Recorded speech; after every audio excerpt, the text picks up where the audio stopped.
नमस्कार। चलिए आज बात करते हैं उस शक्ति की जो समय से भी परे है, माँ महाकाली। हिंदू धर्म की सबसे प्रचंड, सबसे शक्तिशाली देवियों में से एक, जिनका नाम सुनते ही मन में एक साथ डर और भक्ति दोनों जाग उठते हैं। अच्छा, जब भी हम काली का नाम सुनते हैं तो दिमाग में क्या आता है? एक संहार की, विनाश की छवि, है ना? पर क्या बात सिर्फ इतनी सी है? या फिर इस भयंकर रूप के पीछे कोई बहुत गहरा, कोई बहुत बड़ा सच छिपा हुआ है? महाकाली को असल में समझने के लिए हमें थोड़ा और गहरा उतरना होगा। समय और विनाश की जो हमारी समझ है ना, उससे भी आगे जाना होगा। वो एक ऐसी आदि शक्ति हैं जो इन सब चीजों से कहीं ऊपर, कहीं परे हैं। और यही वो सबसे जरूरी बात है कि उनका संहार वो अंत नहीं है, बिल्कुल नहीं। वो तो असल में एक नई शुरुआत है।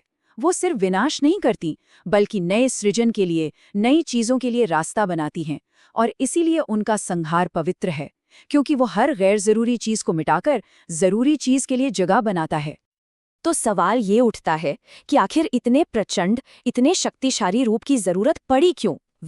इसकी कहानी शुरू होती है एक ऐसे वक्त से जब पूरा ब्रह्मांड उथल-पुथल, मतलब पूरी तरह से अराजकता के दौर से गुजर रहा था। कथाओं में जिक्र है कि एक ऐसा समय आया जब शुंभ, निशुंभ और एक और दैत्य था, रक्तबीज। इन जैसे राक्षसों ने आतंक मचा रखा था। हालात इतने बिगड़ चुके थे कि देवता तक डर गए थे और सारी व्यवस्था, सब कुछ बिखर चुका था। अब जब सारे देवता हारकर देवी के सौम्य रूप के पास मदद मांगने गए, तो एक बात साफ हो गई कि इस भयंकर अराजकता को खत्म करने के लिए कोई सौम्य शक्ति काम नहीं करेगी। एक ऐसी महाशक्ति चाहिए जो संहार से ही व्यवस्था को वापस ला सके। और ठीक उसी पल महाकाली का प्रकट्य हुआ। जरा उनके स्वरूप की कल्पना कीजिए। रंग ऐसा जैसे काली ज्वालाएं हों, गले में असुरों के मुंडों की माला, एक हाथ में खड्ग तो दूसरे में रक्त से भरा पात्र, और उनकी वो विशाल जीभ, वो आग उगलती आंखें। कहते हैं देवता भी उन्हें देखकर कांप उठे थे। देखिए, ये रूप सिर्फ डरावना नहीं था, ये अपने आप में एक बहुत बड़ा मैसेज था। और इसी रूप के साथ उन्होंने उस लड़ाई में कदम रखा जिसे जीतना लगभग नामुमकिन था। एक ऐसा युद्ध जो अनंत के खिलाफ था। जी हाँ, दैत्य रक्त बीज के खिलाफ। अब ये रक्त बीज कोई मामूली राक्षस नहीं था। उसे एक कमाल का, या कहें कि एक खतरनाक वरदान मिला हुआ था। वो ये कि उसके खून की एक भी बूंद अगर जमीन पर गिर जाए तो उससे एक और रक्त बीज पैदा हो जाएगा। सोचिए जरा, मतलब आप एक को मारते और हजारों नए पैदा हो जाते। इसीलिए तो देवता ये युद्ध जीत ही नहीं पा रहे थे। तो फिर महाकाली ने किया क्या? उन्होंने एक ऐसी रणनीति अपनाई जो कोई सोच भी नहीं सकता था। उन्होंने अपनी विशाल जीभ को फैलाया और रक्त बीज के खून की हर एक बूंद को जमीन पर गिरने से पहले ही पी लिया। कमाल है ना? जब खून जमीन पर गिरा ही नहीं तो नए राक्षस बने ही नहीं, और बस उन्होंने मूल रक्त बीज का अंत कर दिया। Problem solved.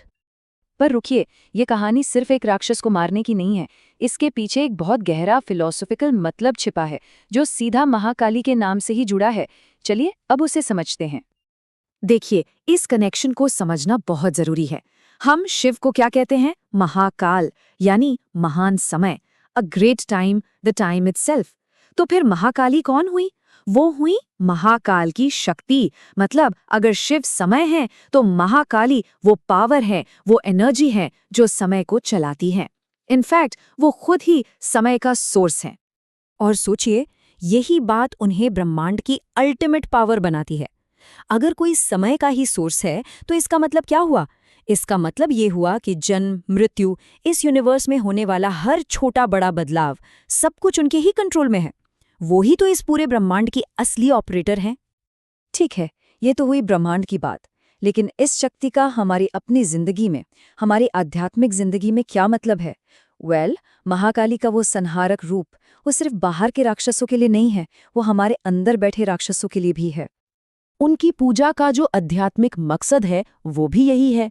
वो हमारे अंदर जो डर है, जो कंफ्यूजन है, जो ईगो है, उन सबका संहार करती हैं। बिल्कुल वैसे ही जैसे उन्होंने युद्ध भूमि को साफ कर दिया था। वैसे ही वो हमारे मन को साफ करती हैं, ताकि जिंदगी में बड़े बदलाव लाने के लिए हिम्मत और स्पिरिचुअल पावर पैदा हो सके। तो कुल मिलाकर बात यह है कि महाकाली का संहार कोई नेगेटिव चीज नहीं है। ये तो एक प्यूरिफिकेशन प्रोसेस है, शुद्ध करने वाला। उनका असल मकसद विनाश करना है ही नहीं, उनका मकसद है मुक्ति, लिबरेशन, हमारे अंदर के अंधेरे को खत्म करके आत्मा को आज़ाद करना। और ये हमें एक गहरे सवाल पर छोड़ जाता है। अगर हम सबको अपनी जिंदगी में कोई बड़ा, कोई पॉजिटिव बदलाव लाना है, तो हमें अपने अंदर के किस अंधेरे को, किस राक्षस को खत्म करना होगा? वो कौन सा डर है या कौन सा ईगो है जिसे मिटाना सबसे जरूरी है? जरा सोचिएगा इस बारे में।